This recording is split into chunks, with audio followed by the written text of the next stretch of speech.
Hello everyone. तो आज मैं आपको बताऊंगी कि मेरी नीट जर्नी कैसी थी और मैंने कहाँ से स्टार्ट किया था और अभी मैं रिसेंटली कहाँ पे पहुँची हूँ। तो हेलो एवरीवन, तो स्टार्ट करते हैं क्लास ट्वेल्थ के साथ। क्लास ट्वेल्थ के साथ सबसे पहले तो मुझे ये नीट के बारे में पता चला क्लास ट्वेल्थ में। मतलब 11th हमारा ऑलमोस्ट ख़त्म हो चुका था, तो क्लास ट्वेल्थ में मैं चली गई थी। तो उस समय मुझे पता चला कि अच्छा बायो लिया है तो उसके बाद मुझे एक एग्ज़ाम देना पड़ेगा जिसका नाम होता है नीट। वो क्वालिफाई करेंगे तो जाके कहीं डॉक्टर बन सकते हैं। तो मैंने अपना पहला एग्ज़ाम लिखा ट्वेल्थ के साथ, जैसे सब लिखते हैं। मैंने कोई फाउंडेशन कोर्स नहीं किया था, मैंने नॉर्मल नीट दिया था ट्वेल्थ के साथ। तो मेरा जो स्कोर बना था वो था 291, ट्वेल्थ के साथ दिया था मैंने। तो फिर मैंने सोचा कि इसमें तो कुछ भी नहीं होने वाला है, क्योंकि 720 का तो पेपर ही होता है और मेरे ऑलमोस्ट हाफ स्कोर भी नहीं आए हैं। तो मैंने एक ड्रॉप लिया, मेरा फर्स्ट ड्रॉप था जो मैंने बनारस से लिया था। तो मैंने हॉस्टल लिया, मैंने ऑफलाइन कोचिंग ज्वाइन की थी। अब नाम मैं रिवील कर दूंगी बाद में। फिलहाल मैंने एक ऑफलाइन कोचिंग ज्वाइन किया था और साथ में मैंने ऑनलाइन कोचिंग भी ली थी। यही मेरी सबसे बड़ी मिस्टेक थी जो मैंने अपने इस ईयर में की थी। खैर, अब उस समय पता नहीं चलता है, आप तो बस पढ़ते जाते हो सीक्वेंस में। लेकिन क्या गलती हो रही क्या नहीं हो रही वो तो जब हो जाता है तो पता चलता है। मैंने ले लिया कोचिंग, ऑफलाइन कोचिंग लिया। हमारा कोचिंग जो था सुबह 7 बजे से चल रहा था। 7 बजे से लेकर मैं लगभग 12 बजे तक हमारा कोचिंग चलता था। तो 7 बजे से लेकर 12 बजे तक मैं अपने कोचिंग में रहती थी। फिर 12 बजे, लगभग 12:30 बजे मैं घर पे आ जाती थी, मतलब हॉस्टल में चली जाती थी। और फिर 12:30 बजे से हम लंच वंच करके ऊपर चल जाती थी मैं अपने रूम में।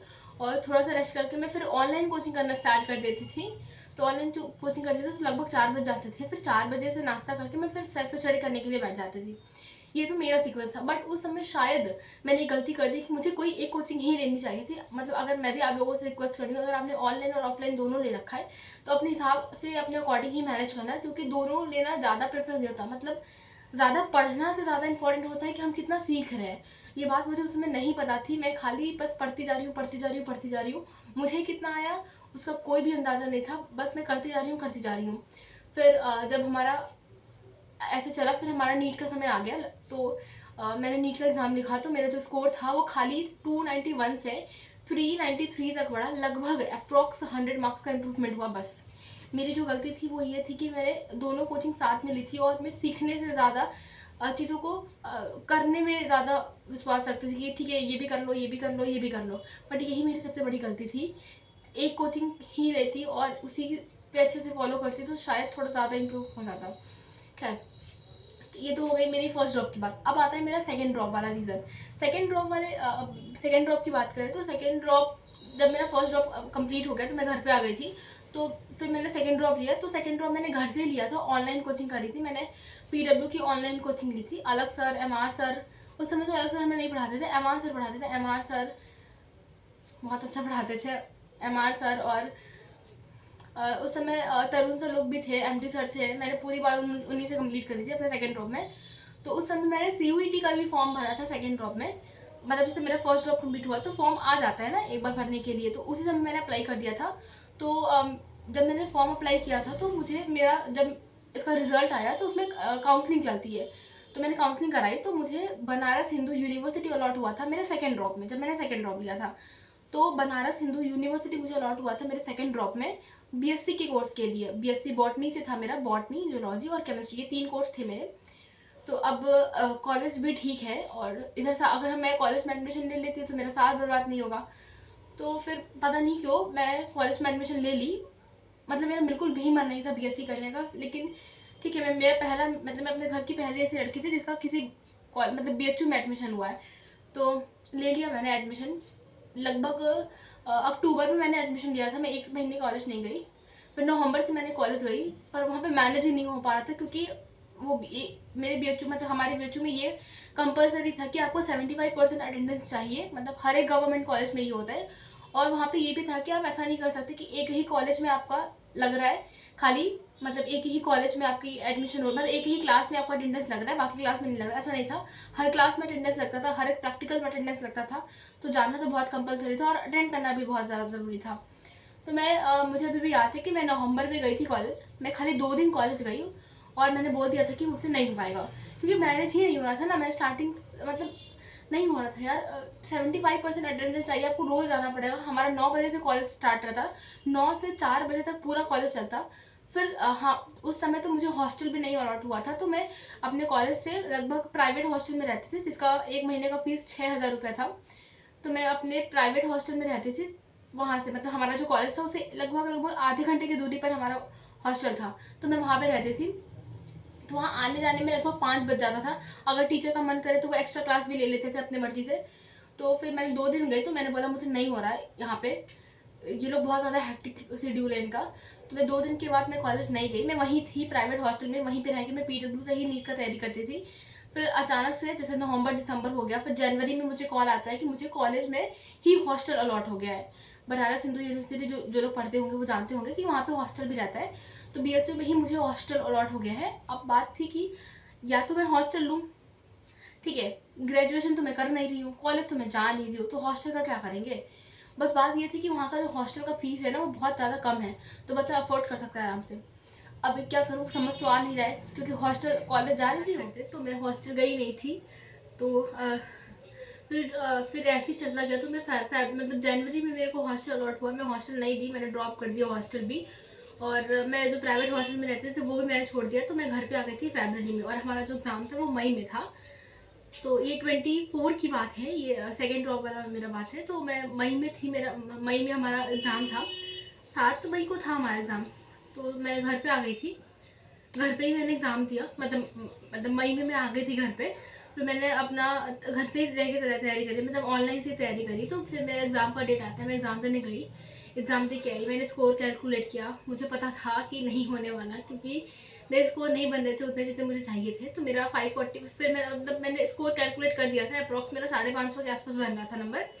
फिर तो नहीं होने वाला था, इतने पे मुझे कोई कॉलेज नहीं मिलता, मतलब कॉलेज मिल रहा था मुझे, BHMS वाला कॉलेज मिल रहा था, लेकिन वो करना नहीं था। तो मैंने कोशिश की कि चलो ठीक है, एक और साल देख लेते हैं, क्या पता हो जाए। अब ये बात यहाँ से जर्नी शुरू होती है, लगभग पेपर के लगभग 10-15 दिन बाद से मैंने थोड़ा रेस्ट करके फिर से अपनी जर्नी स्टार्ट करी नीट की। तो मैं जो हमारा बैच था, फिर से मैंने यकीन लिया, यकीन 2.0 PW का ही बैच था, वहाँ से पढ़ना स्टार्ट किया। तो फिर जैसे जैसे मैं पढ़ती गई, तो फिर हमारा रिजल्ट भी आ गया जून में। हमारा रिजल्ट जून में, मतलब उन्होंने जल्दी रिजल्ट दे दिया था, लगभग 4 तारीख को ही रिजल्ट दे दिया था। तो जब रिजल्ट देखा तो मेरे 541 थे, रैंक तो इतनी भयंकर थी कि पूछ रही मैं। तो ऑल इंडिया कोटा से लगभग 3 लाख के आसपास रैंक थी, और स्टेट कोटा से भी 55,000 के आसपास रैंक थी। तो काफ़ी ज़्यादा रैंक थी, रैंक देख के लगा कि क्या ही रैंक निकाली इन्होंने। तो फिर मैंने बोला कि ठीक है अब तो नहीं होने वाला, मुझे पहले से भी पता था कि नहीं होने वाला, तो मैंने स्टार्ट कर दिया था पढ़ना। तो मैं अब ये तैयार कर रही थी, ये मेरा 3rd ड्रॉप हो चुका था, और मैंने कॉलेज भी ड्रॉप कर लिया था। डॉक्यूमेंट कलेक्ट करने में थोड़ी प्रॉब्लम हुई, पर मैंने कॉलेज भी ड्रॉप कर दिया था, और ये मेरा 3rd ड्रॉप था। तो मैंने यहाँ से स्टार्ट किया, मैंने अपनी प्रिपरेशन करनी स्टार्ट की। मैं यकीन 2.0 से ही पढ़ती थी। हमारे जो टीचर थे फिजिक्स के लिए MR सर से मैं पढ़ी हूँ, केमिस्ट्री के लिए मैं आगे आपको और बता दूँगी मैंने और कहाँ से, मतलब क्या क्या स्टडी मटेरियल, और मैंने बहुत सारे टेस्ट दिए थे, बहुत सारे। मतलब MR सर ने एक बार बोला था कि 2-3 किलो के आसपास टेस्ट देना है, मेरा 6 किलो हो गया था, इतना ज़्यादा टेस्ट दिया था मैंने। मैं आपको बता दूँगी, मैं अपनी वीडियोस भी दिखा दूँगी, मैं अपने पेपर भी दिखा दूँगी, इतने पेपर भर के रखे हैं मैंने इस बार 25 के लिए। तो हाँ, मैंने जो फिजिक्स पढ़ी थी वो MR से पढ़ी थी। केमिस्ट्री हमें अमित सर पढ़ाते थे, फिजिकल केमिस्ट्री। इनऑर्गेनिक मैंने MD सर से पढ़ी थी, और ऑर्गेनिक मैंने पंकज सर से पढ़ी थी। पंकज सर की ही वजह से ऑर्गेनिक बहुत सुधर गई थी मेरी, मतलब मुझे मज़ा आने लगा था ऑर्गेनिक में। और बायो तो मैं सेल्फ स्टडी ही करती थी, लेकिन कभी कभी जैसे कुछ डाउट हुआ तो मैं रिसर्च से पढ़ लेती थी। और आकांक्षा मैम की भी वीडियो देखी हूँ। तो बायो मतलब एग्जैक्ट टीचर नहीं था बायो के लिए, कोई मतलब एक पर्टिकुलर टीचर से नहीं पढ़ी हूँ। फिजिक्स केमिस्ट्री तो मैं पूरी क्लास करती थी, मैं पूरे टेस्ट PW के देती थी। मेरे PW के टेस्ट में अप्रॉक्स 600 to 650 तक स्कोर आते थे, मेरे हर टेस्ट में यही स्कोर था। तो हमें अच्छा बैच भी मिल गया था एक। तो इस तरीके से हमारा चला। फिर हमारा फिर हमारा रेप्लिका हुआ, हमने नीट दिया। मैंने एक नीट रेप्लिका करके भी टेस्ट था, वो भी दिया था। तो वो सब मैं आपको दूसरी वीडियो में बता दूंगी, अब इसको थोड़ा छोटा ही रखते हैं। फिर हमारा नीट का एग्ज़ाम हुआ, नीट 2025, सबसे अनएक्सपेक्टेड पेपर। मैं पेपर देने गई, पेपर वहाँ पे लिख रही हूँ, फिजिक्स का पेपर देख के तो एकदम ही लगा कि कुछ पढ़ के ही नहीं आया, या फिर पता नहीं कहाँ से पेपर दिया। फिजिक्स मेरी अच्छी नहीं थी पहले से भी, पर मैंने कोशिश करके मैं 140 तक लास्ट में पहुँच गई थी फिजिक्स में, कैसे तैसे करके।